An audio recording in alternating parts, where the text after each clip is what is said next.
Ever wonder why it's so difficult to do the hard things in life? No. You know, things like go to the gym or eating a healthy diet or even just completing an assignment or some work that you know you have to do. And to add to this, have you ever questioned why it's so damn difficult to avoid doing the fun things in life when you know that you're not supposed to do them? At least not right now. Things like cheating on your diet, right? Eating junk food when you know damn well that you're not supposed to eat the junk food, or even gaming for like 6 hours at a time when you damn well know that there's something so much more important that you could be using your time on. And why is it that every single time you set a goal for yourself, goals to become a better, healthier, more rounded human being, after a few weeks or even months, you inevitably end up back at square one, even though you had the best of intentions to finally change? You see, boys, it all comes down to one simple thing, and that thing is dopamine. Let me explain. What most people don't realize right now is that we're in the middle of a war, a very subtle and very sinister one at that. A war that is very difficult to win, almost impossible actually. Why? Why? Because that war is against you and the entire rest of the world. And that includes the smartest scientists and developers in all the major companies who are paid to enslave your biology for a profit. I know I probably sound like a crackpot here with like a conspiracy theory, but watch this video to the end and you decide for yourself whether or not you want to join me on this journey in taking back control over your own life. So firstly, what is dopamine and why the heck is it so damn important? Now, most people make the false mistake in believing that dopamine is the pleasure chemical. It's the chemical that's released whenever we feel good or we're doing something fun. But this is not entirely true. To put it in bro science terms, dopamine is actually the motivation chemical. It's the chemical that's released into your bloodstream every time you are doing something that you believe will either positively benefit your life or help you survive. So for an example, let's say that you are a caveman living in the Stone Age, right? And let's say that out of the corner of your eye, you suddenly notice this juicy T-Rex just walking through the jungle. I know that comment alone is going to trigger so many history nerds here. This guy doesn't even understand the Jurassic period at all. And let's say that you hadn't eaten in like 2 days or something, right? You would get a spike of dopamine after seeing that dinosaur. And as a result, you'd gather all the boys, get your shit together, and you'd go and hunt down that son of a bitch T-Rex so that you wouldn't be hungry anymore. So what's the problem with that, Niall? I mean, shouldn't we listen to our dopamine signals if they're going to help us survive and stuff? I mean, sure, if you weren't a caveman being attacked by mad scientists, but unfortunately, we are being attacked by these mad scientists, and our biology is being manipulated and used against us. You see, we don't live in the wild anymore. We don't need to go outside and literally hunt for our food. We now live in an instant gratification society, a society in which we swipe right for a date and swipe up for a Big Mac meal. A society that is literally designed by these scientists in order to turn your natural and very human cravings and survival instincts into this incessant desire to consume and to buy rubbish like fast food and entertainment. So for example, instead of chowing T-Rexes, which yes, I know didn't happen, I'm just a clown here to trigger you, we now have access to high-calorie, satiating foods like McDonald's and Burger King. And we all know that eating vegetables is so much healthier and better for us. But why do we still crave the McDonald's and the Burger King? It's because these bloody scientists have literally genetically modified your McDonald's to be as stimulating as possible, which in turn tricks your body and your natural biology into thinking that this food will help you survive longer and be healthier. It's utter bullshit. But thanks to our developed prefrontal cortex, we know that this is rubbish. We know that eating McDonald's will only make us fatter and unhealthier. This problem only gets worse when you consider the implications that it has on human sexuality and even relationships. As men, right? What is the main reason we are driven to be successful? To work hard in things like our fitness, our businesses, our finances, etc. If you look down deep enough and you're willing to be honest with me here, bro, you will realize that your main reason for this is to get girls, right? It's to attract a beautiful woman into your life so that you can hopefully have beautiful kids with her one day. But what does porn do exactly? Just got hot in here, hey? Porn makes sex artificial and easy to consume. It essentially takes away your masculine drive to achieve, pursue, and attract women.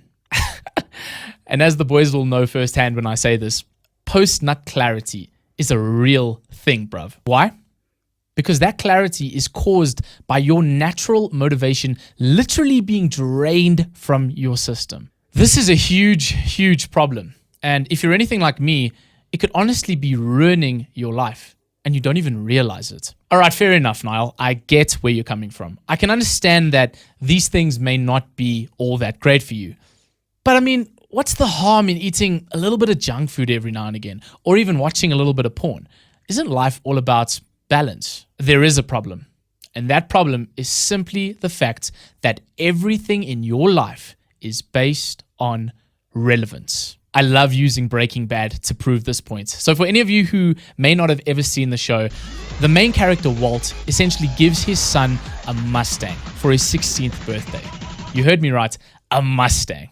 But Walt's wife gets worried that the car will start to draw suspicion because, spoiler alert, Walt is an A-class meth cook.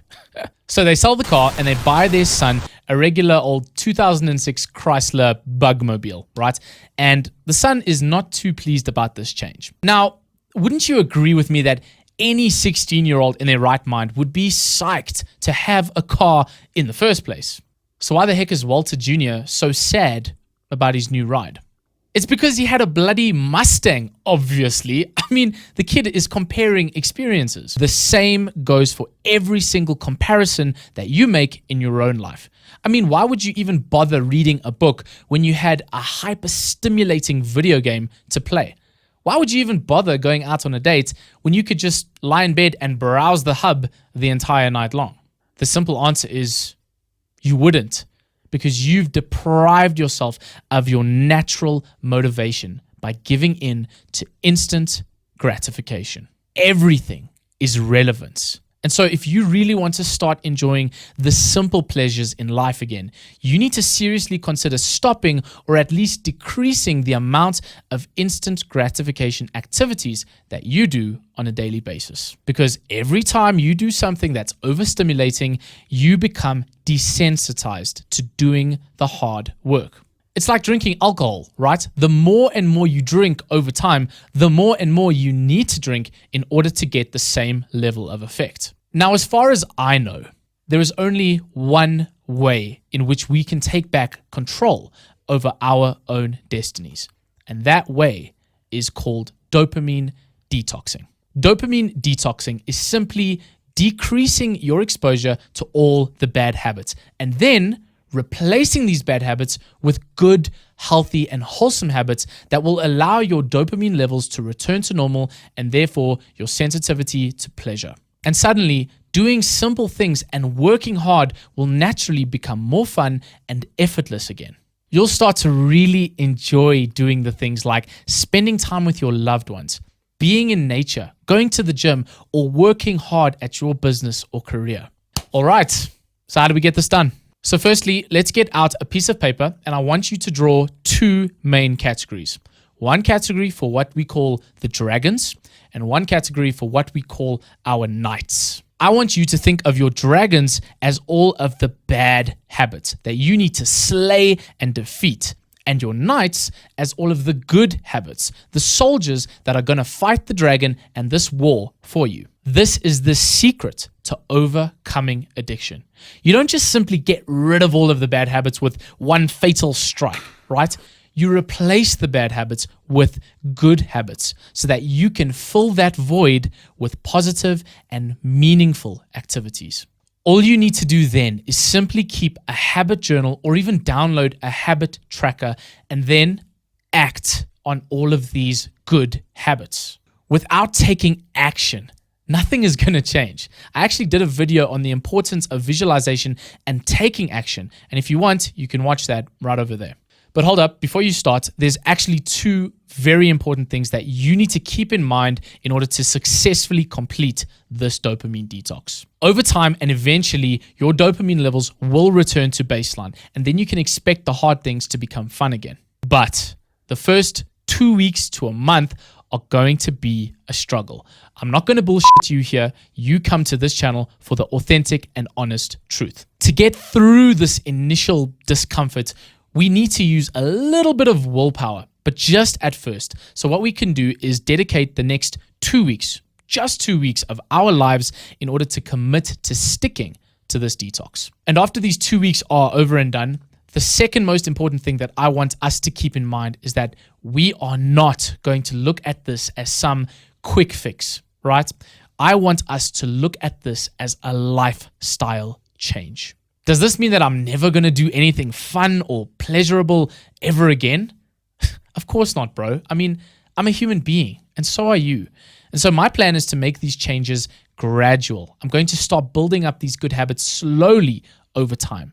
So if it helps you, choose one of your least harmful habits, aka not drugs, I'm watching you, and indulge occasionally, if not rarely.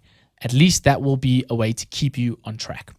I decided that I'm going to fight society and take back my own life because I'm honestly tired of being a slave to my impulses that honestly just make me a weaker man.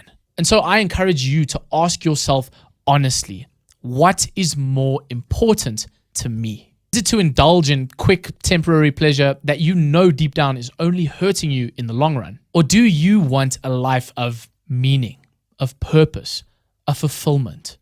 That choice, brother, is completely up to you. Choose wisely. No.